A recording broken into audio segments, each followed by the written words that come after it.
प्रिय विद्यार्थियों, आज हम लोग संस्कृत व्याकरण के सबसे महत्वपूर्ण विषय वस्तु संधि प्रकरण के अंतर्गत पूर्व परीक्षाओं में पूछे गए प्रश्नों का ट्रिक के साथ व्याख्यात्मक हल करेंगे, जिससे परीक्षा में कोई त्रुटि न हो। अतः वीडियो को अंत तक जरूर देखें। प्रिय छात्रों, संस्कृत में संधि 3 प्रकार की होती है।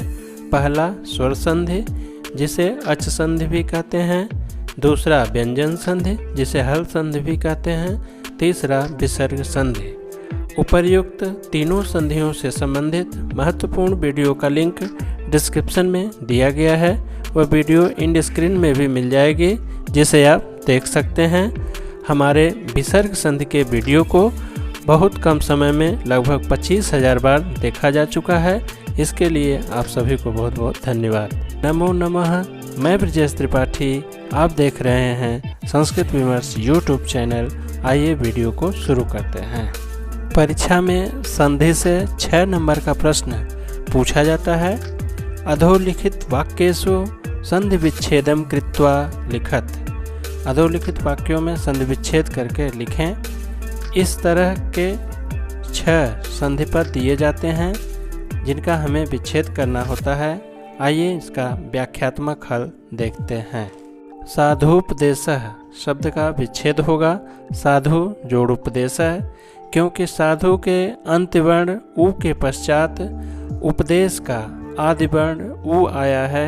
अतः उ के बाद उ समान वर्ण होने से दोनों के स्थान पर दीर्घ उ होकर शब्द बना साधुपदेशः। पावकः शब्द का विच्छेद होगा पौ जोड़ अकह, क्योंकि पौ के अंत्य वर्ण औ के पश्चात अकह का आदि वर्ण अ आया है। अतः औ के बाद अ होने से अयादि संधि होकर औ को आव आदेश होकर पावकः शब्द बना। देवर्षि का संधि विच्छेद होगा देव जोड़ ऋषि। अब देव के अंत्यवर्ण अ के पश्चात ऋषि का प्रारंभिक वर्ण रि है। अतः अ के बाद रि होने से आद गुण सूत्र से गुण संधि होकर अर गुणादेश होकर देवर्षि शब्द बना। वागीश का संधि विच्छेद होगा वाक जोड़ ईसह। अब वाक के अंत वर्ण क के बाद ईसह का प्रारंभिक वर्ण दीर्घ ई आया है। यदि झल प्रत्याहार के बाद कोई स्वर या व्यंजन वर्ण हो तो झल के स्थान पर जस अर्थात उसी वर्ग का तीसरा वर्ण हो जाता है झलाम जसुवंते सूत्र से जस्तु संधि में। इसलिए क को ग होकर रूप बना वागीसह। जगदीशः का संधि विच्छेद होगा जगत जोड़ ईसह। यहाँ जगत के अंत्य वर्ण त के बाद ईसह का प्रारंभिक वर्ण दीर्घ ई आया है। अब झल प्रत्याहार के वर्ण त के बाद स्वर वर्ण दीर्घ ई होने से झलाम जसवंते सूत्र से झल को जस अर्थात उसी वर्ग का तृतीय वर्ण होकर त को द होकर रूप बना जगदीशः। मनोरथः का विच्छेद होगा मन जोड़ रथः। अब हस्य च सूत्र के अनुसार यदि विसर्ग से पहले अ हो तथा बाद में हस प्रत्याहार का वर्ण आए तो विसर्ग को उ हो जाता है। अब मन के अंत्य अ व उ को गुणादेश होकर ओ हो जाता है और रूप बन जाता है मनोरथः। परोपकार का संधि विच्छेद होगा पर जोड़ उपकार। अब पर के अंत्य वर्ण अ के पश्चात उपकार का प्रारंभिक वर्ण उ है। अतः अ के बाद उ होने से आदगुण सूत्र से गुण संधि होकर ओ गुणादेश होकर परोपकार शब्द बना। यद्यपि का संधि विच्छेद होगा यदि जोड़ अपि। अब यदि के अंत्य वर्ण ई के बाद अपि का आदि वर्ण अ है।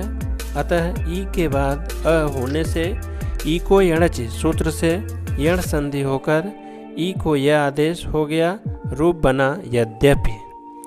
तथैव का संधि विच्छेद होगा तथा जोड़ एव। अब तथा के अंतिम वर्ण आ के पश्चात एव का आदि वर्ण ए है। अतः आ के बाद ए होने पर वृद्धि रेच सूत्र से वृद्धि संधि होकर आ जोड़ ए के स्थान पर अय वृद्धि आदेश होकर तथैव शब्द बना। सज्जन शब्द का संधि विच्छेद होगा सत जोड़ जन। सत के अंत में त वर्ण तथा जन के प्रारंभ में ज वर्ण है, तो स्तोष चुनाश्चु सूत्र से इश्चुत्व संधि होकर त वर्ण को ज होकर रूप बना सज्जन। रामस शेते शब्द का संधि विच्छेद होगा रामस शेते। रामस के अंत्य वर्ण स के बाद शेते का प्रारंभिक वर्ण तालव्य स है, तो स्तोष चुनाश्चु सूत्र से इश्चुत्व संधि होकर रामस के दंत शकार को तालव्य शकार होकर रूप बना रामस शेते। सोपि का संधि विच्छेद होगा सह जोड़ अपि। अब अतोरोर प्लुतात प्लुते सूत्र से यदि विसर्ग से पहले अ तथा विसर्ग के बाद अ हो तो विसर्ग को उ हो जाता है, और विसर्ग के पूर्व अ तथा विसर्ग स्थानीय उ दोनों मिलकर ओ गुणादेश हो जाते हैं, और विसर्ग के बाद वाले अ को पूर्व रूप हो जाता है। उपेंद्र उपेंद्र का संधि विच्छेद होगा उप जोड़ इंद्र। अब उप के अंत्यवर्ण अ के पश्चात इंद्र का आदिवर्ण ई है, अतः अ के बाद ई होने से आदिगुण सूत्र से गुण संधि होकर अ ई को ए गुणादेश होकर रूप बना उपेंद्र। अन्वेषणम अन्वेषणम का संधि विच्छेद होगा अनु जोड़ एषणम। अनु के अंत्य वर्ण उ के पश्चात एषणम का प्रारंभिक वर्ण ए है, तो उ के पश्चात ए वर्ण होने से ई को यणच सूत्र से यण संधि होकर उ के स्थान पर व आदेश होकर रूप बना अन्वेषणम। बधुत्सव का संधि विच्छेद होगा बधु जोड़ उत्सव। अब बधु के अंत्य वर्ण दीर्घ उ के पश्चात उत्सव का प्रारंभिक वर्ण उ है, अतः दीर्घ उ के पश्चात उ समान वर्ण होने से अकः सवर्ण दीर्घ सूत्र से दीर्घ उ का आदेश होकर रूप बना बधूत्सव। नास्ति नास्ति का संधि विच्छेद होगा न जोड़ अस्ति। न के अंत्यवर्ण अ के पश्चात अस्ति के आदिवर्ण अ के समान वर्ण होने से अकः सवर्ण दीर्घ सूत्र से दीर्घ संधि होकर आदेश होकर रूप बना नास्ति। सदाचारः का संधि विच्छेद होगा सत जोड़ आचार्य। यहाँ सत के अंत्यवर्ण त के बाद आचार्य का आदिवर्ण आ है।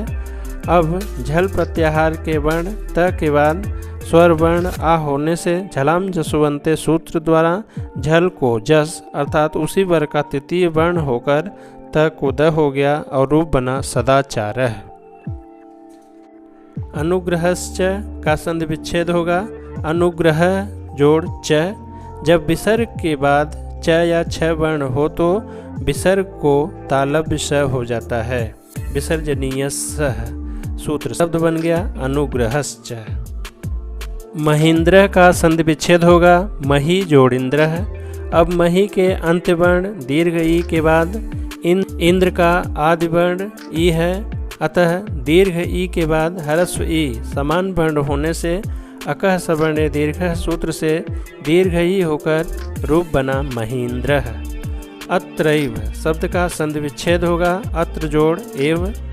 अब अत्र के अंत्यवर्ण अ के बाद एव का आदिवर्ण ए है, अ के बाद ए होने पर वृद्धिरेच सूत्र से वृद्धि संधि होकर अ जोड़ ए के स्थान पर अय वृद्धि आदेश होकर अत्रैव शब्द बना। इत्यादि इत्यादि का संधि विच्छेद होगा इति जोड़ आदि। अब इति के अंत्य वर्ण ई के बाद आदि का प्रारंभिक वर्ण आ है, तो ई के पश्चात आ वर्ण होने से इको यण सूत्र से ई को यह आदेश होकर रूप बना इत्यादि। नयनम का संधि विच्छेद होगा ने जोड़ अनम। यहाँ ने के अंत्य वर्ण ए के बाद अनम का प्रारंभिक वर्ण अ आया है, तो ए के बाद अ वर्ण के आने से एचो अयवायावह सूत्र से अयादि संधि होकर ए को अय आदेश होकर रूप बना नयनम। मनोहरः का संधि विच्छेद होगा मनः जोड़ हरः। हस्य च सूत्र से यदि विसर्ग के पहले अ हो तथा बाद में हस प्रत्याहार का वर्ण आए तो विसर्ग को उ हो जाता है। अब मन के अंत्य अ व विसर्ग स्थानी उ को गुणादेश होकर ओ हो जाता है और रूप बन जाता है मनोहरः।